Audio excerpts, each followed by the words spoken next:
Hi guys! Hi mga kabantam! Another day, another video na naman at tungkol sa mga bantam ang ating pag-uusapan. Galing nga pala ako sa bakasyon kaya ngayon lang ako nakapag-video ngayon. Kauwi ko lang kagabi pala. Ngayon ng umaga nakita ko tong mga to, itong mga to update ko lang kayo sa mga palagi ko ng mga nakaraan. Kanina pagdating ko, nag-aaway na tong mga to. Kaya iniwalay ko na yung isa. May lumabas na siga na naman dito kasi mga ganitong edad, mga nasa magpa 5 months na kasi tong mga to mga ganitong edad nag-aaway na talaga to. Kaya iniwalay ko muna. Itong isiga sa kanila Itong brown spangle na to, parang highlights yung Parang highlights yung balahibo niya. Ngayon bibigyan ko na silang pangalan, silang tatlo. Nag-iisa silang pangalan bawat isa kanila. Unahin ko nga pala to ito si Gay, nananukang nanunuka.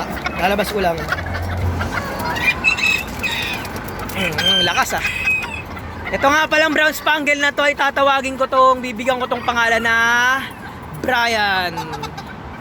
Brian pangalan yan. Name niya, Brian yan. Ang ganda ng balahibo niya Parang highlights, yung buhok na highlights. Kung nagpakulay na kayo ng buhok na highlights, parang ganito yung tsura niya. Puti-puti na parang chocolate brown din, parang ganito din sa lolo niya. Lumalaki na to. Ito ang pinakasiga sa kanila, nanunuka Mamaya malalaman niyo kung paano to kasiga kasi tinutuka niya yung isang babae na kapatid niya. Ewan ko kung tinutuka niya inaasawa niya. Ngayon, pangit yung ganon, yung magkapatid, i-cross mo sila pag combine mo sila. Kasi masyadong parang masyado silang nagkamag-anak, kaya ang pangit ng kalalabasan ng mga anak nila. Kaya kung may nakikita kayo mga binibenta mga sisiw ay mga bantam na pares, sabi na pares, wag ko kayo bibili nun kasi magkapatid yun. Ang pangit pag-cross nyo ipang mo sa ipares. Pangit pang pares niya. Ngayon kung gusto nyo bumili ng ganon, isa lang ang bibiliin nyo, yung cock o kaya yung hen. Yun, tapos bili ulit kayo ng panibagong cock o kaya panibagong hen. Basta yung mga dalawang binibentang gano'n na sa mga market na gano'n na sabi nila pares na daw, huwag kayo bibili nung kasi magkapatid yun. Pangit panglahi yun. So parang highlights yung buhok niya. Brian nga pala binigay kong pangalan nito dito. Kuha ulit tayo ng panibagong pangalan. Siga to si Brian dun sa kanila Ang sunod na nga po naman natin ay wala pa nga pala itong pangalan. Itong blues na to, dark blues. Bibigyan ko tong pangalan na yung sa anime, malakas sa anime na yun Nakalimutan ko anong pamagat ng anime na yun. Si Ashiro nga pala pangalan nito. Ashiro. Si Ashiro po ay binubugbog noon yung ni Brian, yung brown spangle na yon, yung highlights, binubugbog siya noon. Mas malaki pa siya doon kaya dapat di siya nabubugbog. Siya patuloy nabubugbog. Ang laki ng big bone tong isa na to, standard size to. Parang ganito din sa lolo niya. Ganyan ang katawan niyan pag lumaki, standard size. Ngayong binigay ko siguro sa isang subscriber ko, mga ganito din kalaki yun. Mga ganito na kalaki. Binubugbog silang dalawa yung isang babae na kapatid nila. Mamaya papakita ko. Ashiro nga pala pangalan nito. Yan. Medyo mailap-ilap to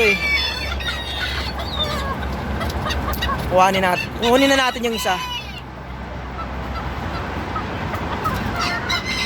Lumipad na. Ito nga po pala yung isa nilang kapatid na babae. Kamukha to nung binigay ko sa isa kong subscriber binigay ko sa kanya. Ganito din yung black color, tapos ganyan may puti, may halo-halo din puti yung itsura. Tapos kaya iniwalay ko na yun yung siga na si Brian, yung brown spangle, kasi ito ginagawa niya Kita ba sa camera? Malabo yung camera. Ito yung nangyayari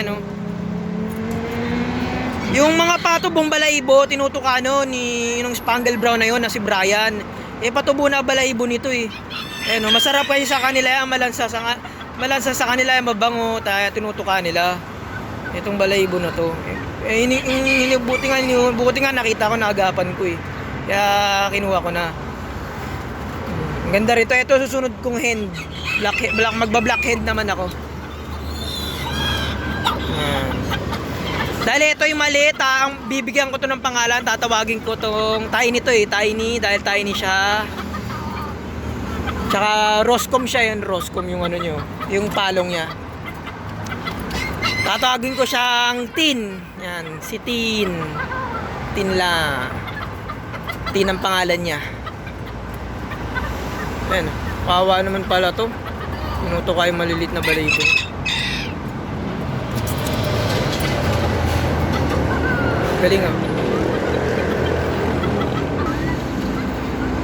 Yun nga guys, sinasabi ko sa inyo na pag ganito hindi to pwedeng ipares din sa kapatid niya. Hindi sila pwedeng ipares sa kapatid niya. Yan. Kailangan iba naman na bantamang kunin mong kak para ipares sa kanya. Namimili lang pag ito ready to breed na, mamimili lang tayo sa mga bantam na nandito. Kung sino pwedeng i-breed sa kanya, ipares sa kanya. Hindi kasi pwedeng kapatid eh. Nga pala, iniba ko na rin yung pagkain nila. Hindi na yung ganitong pagkain, no. Hindi na yung ganitong pagkain, yung stag developer, pinaubos ko na to. Hindi na yung stag developer, pinakain ko sa kanila. Ang pinapakain ko na sa kanila, dahil 5 months na sila. Alam kasi nakasulat dito eh, no. 4 months. 4 months lang. Dahil 5 months na sila, ito na pinapakain ko sila yung mga pang-adult. O nga pala, pag magpapakain kayo ng pang-adult na ganito, mura lang naman to eh. Gin 3 nga lang pala to. Ngayon bumili ako, hindi ko nailaluan ng mga beans, yung mga buto-buto. Pellets lang talaga para makakain sila. Kasi yung beans, pag naluwa mo to ng beans sa kanila, 5 months, lugi sila. Kasi yung mga beans na yun, halo-halo mga beans yun, matigas yun sa butchi nila, hindi nila basta-basta matutunaw yun. Kaya kailangan eh, ganito lang feeds lang. Kung nga pala, pag mga ganitong kalaki na yung bantam nyo, huwag nyo ito masyadong hawak-hawakan. Kasi isa sa mga nababansot yung mga bantam, hina lumaki, na dahil sa kakahawak, huwag nyo hawak-hawakan palagi. Kung hawakan nyo, minsan lang, kaya pagsusubuan nyo lang ng gamot. O nga pala, pag 5 months na yung mga ganitong bantam nyo, pwede nyo natutubuan ng mga ganitong gamot to, kunin ko lang. Ito po yung mga ganitong gamot to. Multivitamins naman po to eh. Anong labo ng camera ko? Multivitamins po to, pwede po to sa kanya. Yan. Multivitamins, pwede nyo po sila painumin. Dalawang beses sa isang linggo, pwede na yun sa kanila. Tapos ito naman B12. Ito, huwag muna kayo pala magpainom nito kasi pang-adult lang to eh. Sa mga malalaking manok lang to. Actually, pang panabong to ng manok eh. Saka nyo lang sila painumin ng mga ganito pag mga nasa 8 months na sila. Kasi ito, malakas yung dosage nito eh. Hindi sila pwedeng painumin nito.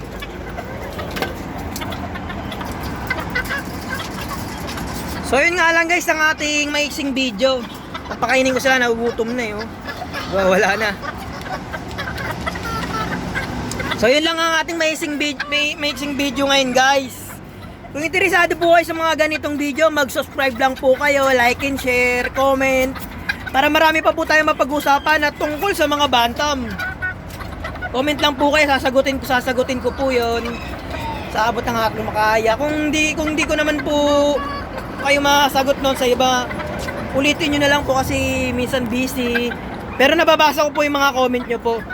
Kung nga pala, nagpa-shoutout na naman, di ko na naman nakalimutan ko na naman pangalan nun ha. Sunod ko na lang na video na tatandaan ko pangalan nila. Lilista ko na sa Opel. Pasensya nga pala sa iyo, Brad. Na nakalimutan ko yung pangalan. So yun lang guys. Maraming salamat po sa panonood. Bye po muna.